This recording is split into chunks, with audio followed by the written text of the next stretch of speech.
সব খেলার সেরা বাঙালির তুমি নমস্কার বন্ধুরা, গৌতমের সাথে এই চ্যানেলে আপনাদের স্বাগত জানাই। চলে এসেছি আর একটি নতুন ব্লগ নিয়ে। বন্ধুরা, একটা খুব খুশির খবর নিয়ে আজকে এসে উপস্থিত হয়েছি এই রানীগঞ্জে। এই দেখতে পাচ্ছেন রবিনসন স্টেডিয়ামে। এর আসার কারণ কি, এটা অত্যন্ত খুশির খবর। আজকে এই রানীগঞ্জের বুকে যারা ফুটবল ভালোবাসেন, বাঙালির শ্রেষ্ঠ সে ফুটবল 6 থেকে 14 বছর বয়সী তরুণ ফুটবলারদের জন্য একটি অনাবাসিক একদম নিচু পর্যায়ে কোচিং প্রোগ্রাম শ্যাম মেটালিক্স ফুটবল স্কুল চালু করার ঘোষণা করেছেন রানীগঞ্জের রবিনসন স্টেডিয়ামের সহযোগিতায়।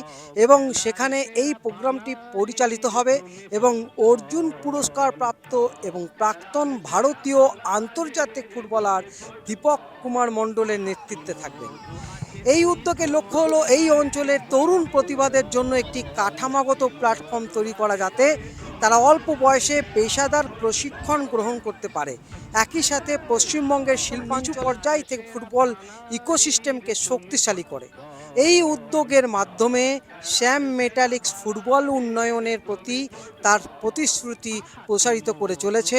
প্রতিযোগিতামূলক ফুটবলে তার ক্রমবর্ধমান উপস্থিতি এবং পরবর্তী প্রজন্মের খেলোয়াড়দের লালন পালনের দীর্ঘমেয়াদী দৃষ্টিভঙ্গিকে পরিপূরক করে। এবং আমরা এখন সরাসরি চলে যাব শ্যাম মেটালিক্সের সহযোগী সভাপতি এবং প্ল্যান প্রধান শ্রী এস.কে. মাইতি কি বলছেন একবার দেখে নেব। নমস্কার। Shyam metallic steel industry, leading steel industry আমরা সকলেই জানি যারা শ্যাম মেটালিকের সঙ্গে পরিচিত। তো আমাদের একটি কর্পোরেট সোশ্যাল রেসপন্সিবিলিটির একটি বিশেষ উইং, যেটা শ্যাম মেটালিক ফুটবল একাডেমি রয়েছে। তো আমরা সেই ফুটবল একাডেমি দীর্ঘদিন ধরে আমাদের একাডেমির যে সমস্ত ফুটবলাররা আছে তাদের নিরলস একটা চেষ্টা থাকে যে কিভাবে এগোনো যায়, এবং আমরা সেই চেষ্টা করে চলেছি। আমরা একটা জায়গায় পৌঁছতে পেরেছি। যে জায়গায় পৌঁছতে পেরেছি সেই জায়গাটা একেবারেই শেখার শুরুর জায়গা, এবং এই শিক্ষাটাকে একটা প্রপার প্রসেসে নিয়ে যেতে গেলে একজন গুরু লাগে, একজন মেন্টার লাগে, একজন গ্রুমার লাগে, একজন স্কিল ডেভেলপার লাগে। তো সেই মেন্টার গ্রুমার হিসেবে আমরা আমাদের এই ফুটবল একাডেমিতে অর্জুন অ্যাওয়ার্ডি দীপক মন্ডলজিকে আমরা সঙ্গে পেয়েছি, এবং very recently we have already processed for the onboarding. আমরা as a technical director of Shyam metallic football একাডেমির যে এন্টায়ার স্কিল ফুটবলের, সেটাকে আরও ডেভেলপ করার জন্য আমাদের স্টুডেন্টরা যাতে একটা স্তর থেকে আরেকটা স্তরে পৌঁছতে পারে, আমাদের স্বপ্ন যে আন্তর্জাতিক মানের ফুটবলার তৈরি করা, সেই প্রথম ধাপে আমরা দীপকজিকে অনবোর্ডিং করিয়েছি। তো এটা তো গেল আমাদের শ্যাম মেটালিক ফুটবল একাডেমির কথা। যে কথাটা বলার জন্য পারপাসলি কথাগুলো বলা, সেটা হচ্ছে আমাদের রেসিডেন্সিয়াল এই শ্যাম মেটালিক ফুটবল একাডেমি ছাড়াও নন রেসিডেন্সিয়াল একটা শ্যাম মেটালিক ফুটবল স্কুলের আমরা ওপেনিং করতে চলেছি। It's great news for the entire রানীগঞ্জবাসী, শুধু বলবো না, রানীগঞ্জের পার্শ্ববর্তী এলাকার যে সমস্ত মানুষ, সকলের জন্য একটা সুখবর। দীপক মন্ডলজি, এই ইন্টারন্যাশনাল ফুটবল প্লেয়ার, যিনি আন্তর্জাতিক স্তরের খেলা খেলেছেন, আমাদের সঙ্গে এখন রয়েছেন। উনি আমাদের রানীগঞ্জের যে বিখ্যাত রবিনসন স্টেডিয়াম আছে, সেই স্টেডিয়ামে উনি আগামী এপ্রিল মাস থেকে এই কোচিংটি দেবেন।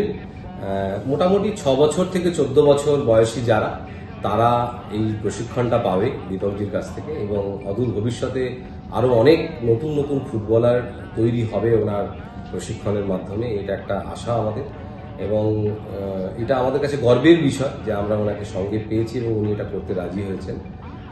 এবং শ্যাম মেটালিক ফুটবল একাডেমি এবং শ্যাম মেটালিক ফুটবল স্কুল, যে আমরা এই খনিজ অঞ্চলের বিভিন্ন ফুটবল প্রেমী বা মানুষের মধ্যে এই ক্রীড়ার সঞ্চারটা করাতে পারছি, এটা আমাদের কাছে একটা আনন্দের বিষয়, গর্বের বিষয়। এই অনবোর্ডিং হওয়ার মানে রেজিস্ট্রেশনের কী কী প্রসেস থাকবে, সেগুলো আমরা একটা সময় পরে মোটামুটি জানিয়ে দেবো যে কীভাবে কী হবে।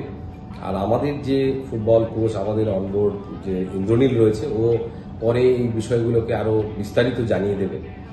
আর দীপকজিকে আমার তরফ থেকেও অসংখ্য অসংখ্য ধন্যবাদ, যে সঙ্গে দীপকজিকে পেয়েছি সঙ্গে, এবং আমরা এরকম একটা নন রেসিডেন্সিয়ালের সাথে সাথে নন রেসিডেন্সিয়াল আর একটা কোচিং শুরু করাতে পারছি। বাকি সবাই আশা করছি আপনারা আমাদের সঙ্গে যোগ দেবেন এবং ক্রীড়াকে, ফুটবলকে একটা স্তরে আরো একটা ভালো স্তরে পৌঁছে দেবেন এবং শ্যাম মেটালিকের সঙ্গে থাকবেন। ধন্যবাদ। এই উদ্যোগকে স্বাগত জানিয়ে রবিনসন স্টেডিয়াম কমিটির সভাপতি তথা রানীগঞ্জের বোর্ড চেয়ারম্যান মোজাম্মেল শাহজাদা তিনি বলেন, কোনো ভালো ফুটবল কোচিং ছিল না রানীগঞ্জে। দীপক মণ্ডলের মতো ফুটবলারের কাছে প্রশিক্ষণ পেয়ে আমাদের ছেলেরা অনেক উন্নতি করবে। তো বন্ধুরা, আমরা এখন সরাসরি এরপর যাব এই রবিনসন স্টেডিয়ামের যিনি সেক্রেটারি রয়েছেন বিশ্বনাথ বন্দ্যোপাধ্যায় আমাদের রাজাদা, তার কাছে। খুশির খবর রানীগঞ্জবাসীর জন্য যে ছোট ছোট ছেলেরা তারা কিন্তু এই ফুটবলের প্রশিক্ষণ করার একটা সুযোগ পাচ্ছে, এই ব্যাপারে আপনি কি বলবেন? শ্যাম মেটালিক্স ফুটবল একাডেমি এর আগেও আমাদের এখান থেকে ফুটবলার তুলে নিয়েছে এবং তাদেরকে ফুটবলে প্রশিক্ষণ দিয়ে কলকাতার বিভিন্ন ডিভিশনের খেলাতে সুযোগ দিয়েছে। Searsole Raj high school, Raniganj high school, দুটো স্কুল থেকে 4 জন ছেলেকে তারা নিয়েছে, তারাও ক্যালকাটা ডিভিশনে খেলছে। আমরা অনুরোধ করছিলাম যে যদি একটু কম বয়স থেকে ছেলেদেরকে নেওয়া হয়, তো 6 বছর থেকে 14 বছর পর্যন্ত যে ছেলেরা, তাদেরকে এখান থেকে সিলেক্ট করে মোটামুটি যারা ভালো খেলতে পারে তারপরে প্রশিক্ষণ দেওয়া হবে। প্রশিক্ষণ দেবেন দীপক মণ্ডল। দীপক মণ্ডল আপনারা জানেন যে আন্তর্জাতিক খ্যাতিসম্পন্ন খেলোয়াড়। রানীগঞ্জে এর আগে কখনো কিন্তু এই ধরনের ফুটবল প্রশিক্ষণের ব্যবস্থা ছিল না। আমরা শ্যাম মেটালিক্স ফুটবল একাডেমি পড়ে ভীষণ কৃতজ্ঞ যে তারা এই কাজটা করছেন এবং রানীগঞ্জ শুধু নয়, রানীগঞ্জ সন্নিহিত এলাকার থেকে যে প্রতিভাগুলি রয়েছে ফুটবলের, তাদেরকে তুলে নিয়ে ভালোভাবে সুযোগ দিতে পারবে। এবং একটা ছোট প্রশ্ন, কবে থেকে কি শুরু হচ্ছে এবং সেক্ষেত্রে কিভাবে যোগাযোগ? তো 22শে মার্চ যেটা ফুটবল স্কুলের যে হচ্ছে সেটা রেজিস্ট্রেশন হবে রবিনসন স্টেডিয়ামে। এরপরে আমরা আরও বিভিন্ন জায়গার থেকে যে ছেলেদেরকে নিয়ে আসবো, তো মেজি আসবে, অন্ডাল আসবে, দুর্গাপুর আসবে, জামুরিয়া আসবে, বক্তানগর আসবে, বিভিন্ন জায়গা থেকে ফুটবলার তুলে নিয়ে এসে সেটা পরবর্তীকালে আবার তাদেরকে সিলেক্ট করে তাদেরকে প্রশিক্ষণ দেবো। খরচা সাপেক্ষ যদি? খরচা আমাদের কোনো খরচা করতে হচ্ছে না। রবিনসন স্টেডিয়ামটা আমরা শুধু দেবো এবং আমরা তাদেরকে কায়িকভাবে তাদেরকে সাহায্য করব। সমস্ত টাকা পয়সা খরচা কিন্তু তারাই করবেন। এটা একটা উত্তম আমাদের পক্ষে সুযোগ হয়েছে যে এর আগে এমন একজন ফুটবলারের প্রশিক্ষণ আমাদের এলাকার ছেলেরা পাবে, আমরা এটা ভাবতেও পারিনি। আমাদের এই যে স্বপ্ন, এটাকে সফল করেছে শামসেল ফুটবল একাডেমির যে শ্যাম মেটালিক্স ফুটবল একাডেমি, তাদের প্রতি আমরা ভীষণভাবে কৃতজ্ঞ রবিনসন স্টেডিয়াম কমিটির পক্ষ থেকে। অসংখ্য ধন্যবাদ। বন্ধুরা শুনে নিলেন, আমি তো সবসময় আপনাদের রানীগঞ্জের যেমন ভালো দিক এবং ভালো ভালো সংবাদ তুলে ধরার চেষ্টা করি, তার সাথে আজকে এইরকম একটা সুন্দর যে সুযোগ সেই ছোট বাচ্চাদের যে ফুটবল খেলার প্রশিক্ষণ তারা পাচ্ছে আপনাদের সামনে তুলে ধরলাম। বন্ধুরা, আপনাদের এই ব্লগ যদি ভালো লেগে থাকে প্রচুর পরিমাণে ব্লগটি শেয়ার করবেন এবং আপনারা যারা আপনাদের বাচ্চারা রয়েছে তাদের যাতে ফুটবলে আপনারা দিতে চান এবং সেক্ষেত্রে যোগাযোগ করতে হবে রবিনসন স্টেডিয়ামে। তো বন্ধুরা, দেখতে থাকুন গৌতমের সাথে, এইভাবে পাশে থাকুন, আশীর্বাদ করে যান, আপনাদের সামনে নতুন নতুন তথ্য তুলে ধরতে পারি। আপনারা ভালো থাকুন, সুস্থ থাকুন, ধন্যবাদ।